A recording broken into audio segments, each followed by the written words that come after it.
Hello everyone, welcome to StudyIQ. So today's topic is going to be South China Sea. My name is Jay and along with Vignesh, let's analyze the issue. So to begin with, where is South China Sea exactly? So this is a close-up map of South China Sea which we can see over here, just so you can see all the detailed islands called Paracel Islands and Spratly Islands. I have taken a close-up. In the world map, you can see here, this is where the South China Sea is located, in the southern part of China and north of Indonesia, in between China and Indonesia. I'll show you another map, but for now you'll have to know the details inside the South China Sea. So let's analyze this map. When it comes to South China Sea, there are a few countries that are involved, that have strategic interests involved inside the islands. These countries are, first and foremost, there is China, and China is laying claim to the entire South China Sea, followed by there is Philippines, and then Vietnam, Malaysia, and there is Brunei. Brunei is a country that's below Malaysia, you can't see in this map, I'll show you in the next. And these are the major countries along with Taiwan.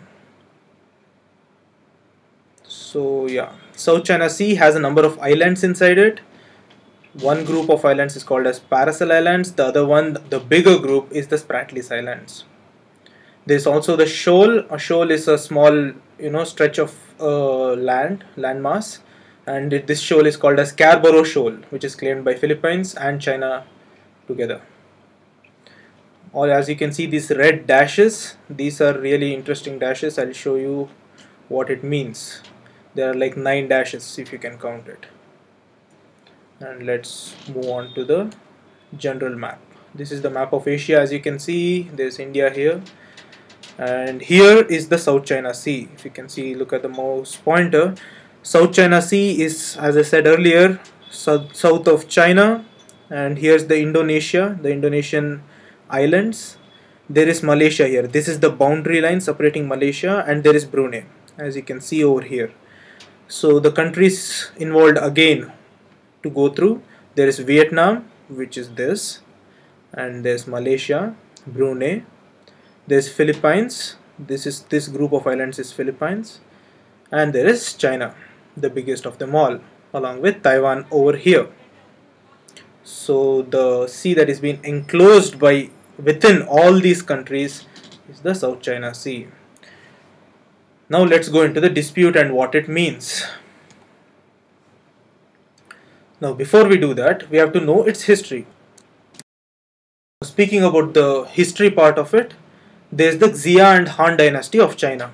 Xia and Han dynasty are the ancient Chinese dynasties that ruled in China 2000 to 4000 years back. They are just like Maurya, Shung, or even the Indus Valley civilization of India, but back in China. So what China claims is that even back then, the Xia and Han records show that South China Sea was theirs and they had control over it, and because of this historical claim, they want the South China Sea.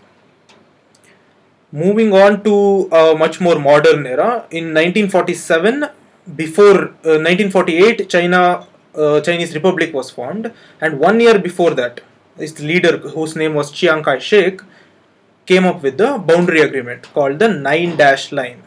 This boundary agreement was not done with any other country but China itself, as in China made the 9-dash line and just announced to the rest of the world that this is what its claim in the South China Sea is going to be. Now what is this 9-dash line? This is like drawn by the Chinese government for its claim on the South China Sea.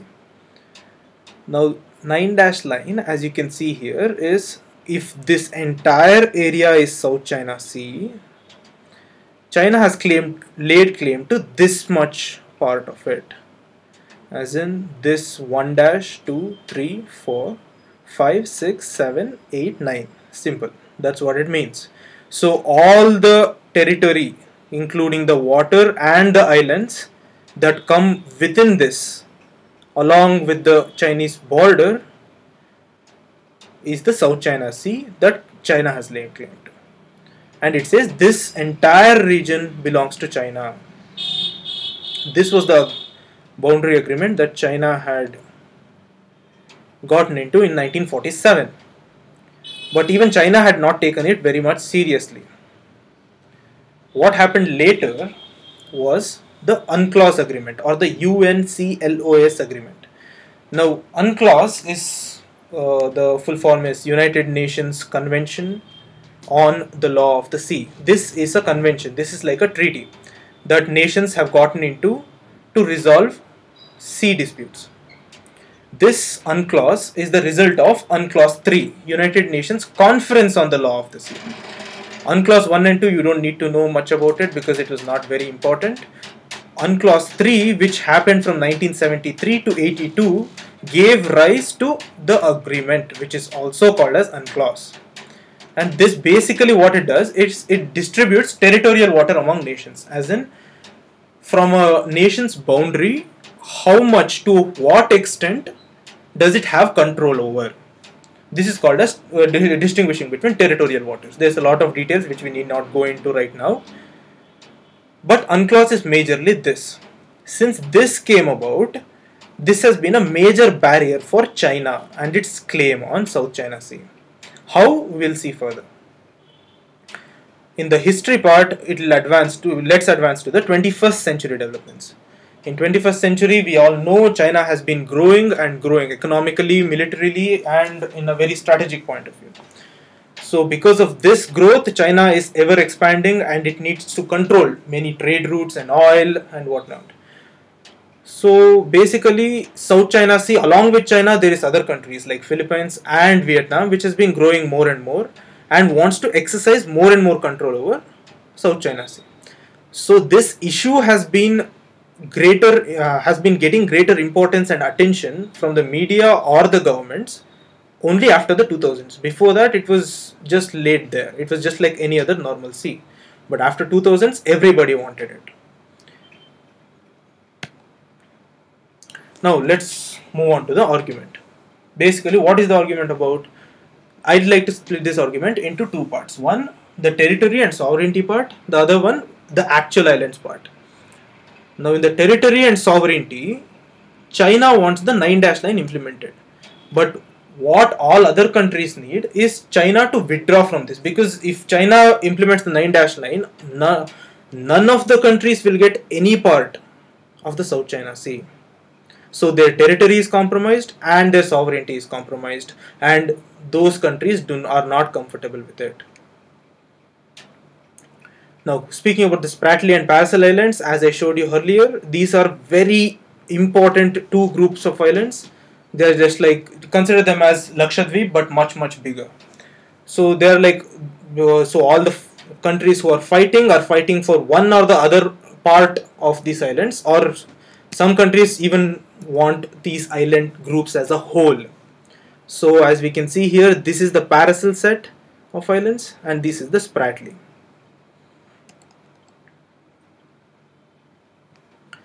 Now let's go on to who claims what. Now that we have understood the argument about China. What does China need? China basically claims all territory. Like I told you earlier, it's the 9-dash line. If you remember the 9-dash line, you remember what China wants in South China Sea. But there is also another aspect that, beyond 9-dash line, does China want anything? It has not made its demands very clear. Now let's move on to Vietnam's demands. Now Vietnam disputes China basically.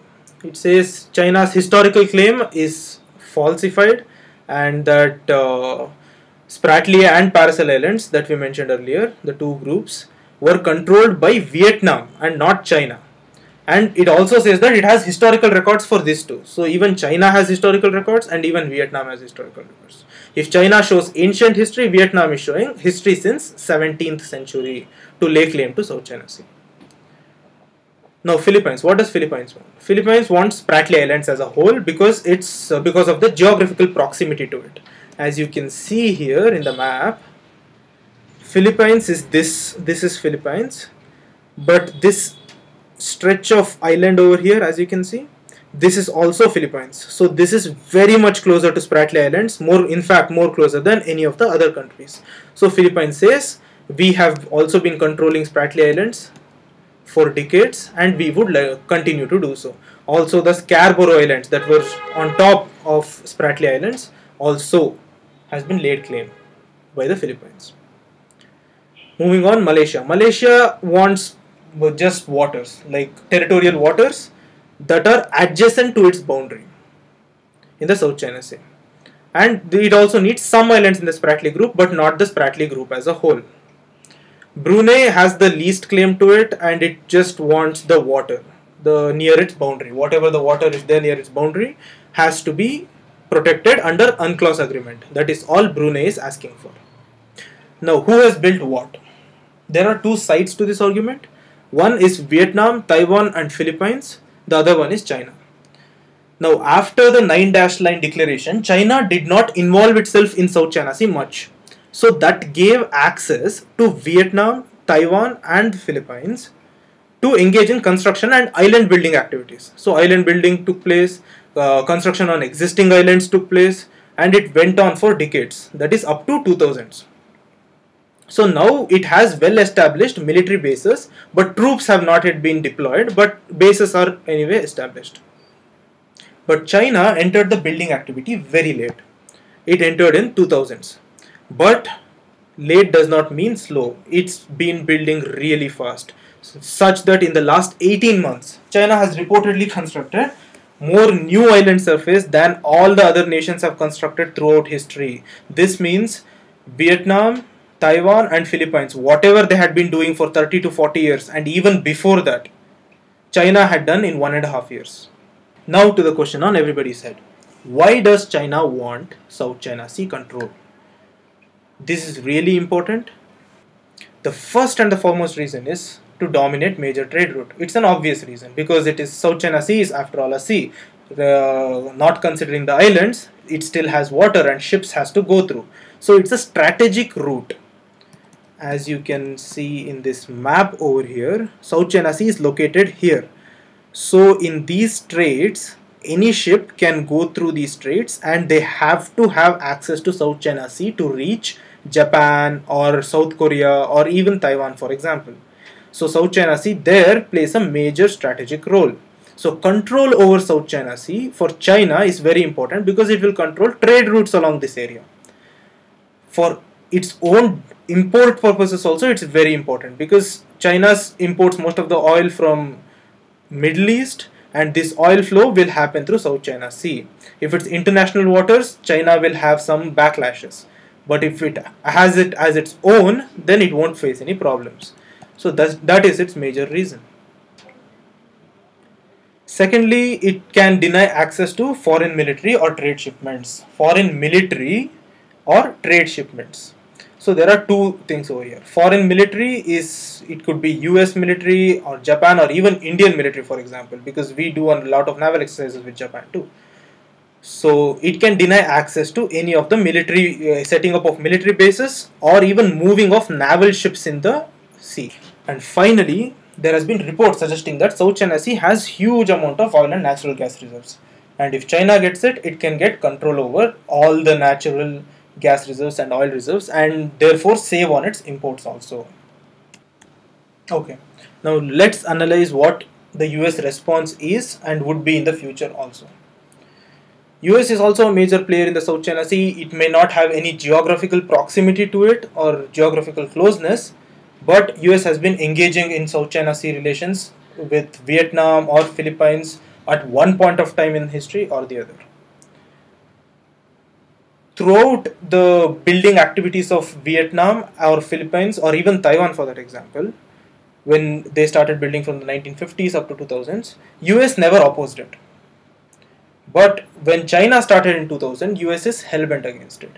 US simply cannot allow China to grow in the South China Sea because of its own strategic interests involved. The second, there is also this concern of freedom of navigation. Now, what is freedom of navigation? US considers South China Sea as international waters. So by that means, it has to get the freedom of navigation or sailing of its warships or the trade ships by using aircraft and naval vessels close to the Chinese bases. So this is what US calls freedom of navigation, and it has been conducting regular missions, and it has been flying aircraft and naval vessels and sailing naval vessels close to the Chinese bases. So also in a situation like this, US has regional allies like Vietnam and Philippines, which also have vested interests in South China Sea. And since they've already developed military bases there, what US is doing is it's assisting these countries with technology and military hardware to boost their power so that they can give a competition to Chinese military strength. So now let's see how it affects India. So China's control over South China Sea is a major cause of concern for New Delhi too, because if China can control South China Sea, it can only bring it closer and closer militarily towards the boundary of India. In very recent news, the Permanent Court of Arbitration, which is based in Hague, Netherlands, it ruled against China's claims over the South China Sea. This means that whatever was ruled in UNCLOS, whatever the agreements and the clauses were mentioned in the UNCLOS agreement, the Law of Sea, United Nations Convention on Law of Sea agreement that we looked before, was upheld against China's claims. So what does this mean for India? India can now move its warships or even trade ships through the region without informing the Chinese. Now, how should India react? For this, we have to go through the Act East policy of the BJP government. According to this policy, India has been expanding its influence in the eastern side of the world. That is Japan, Taiwan, Hong Kong, Singapore, Malaysia, even China. So since it has done that, India has expanded its role in the maritime navigation and especially in the Southeast Asia, a part of which is South China Sea. So India will need access to trade routes there, and hence it is a very important geographical area for India. So following the footsteps of US, India has been exercising its freedom of navigation principle in international waters. And it should continue to do so because it has gained legitimacy from the PCA, or the Permanent Court of Arbitration's ruling, saying that China's claims is unbased. It will also enhance India's credibility and reputation as a maritime power in the region. So thank you so much for watching the video. Please like and share this video, and any of your questions please ask in the comment section below.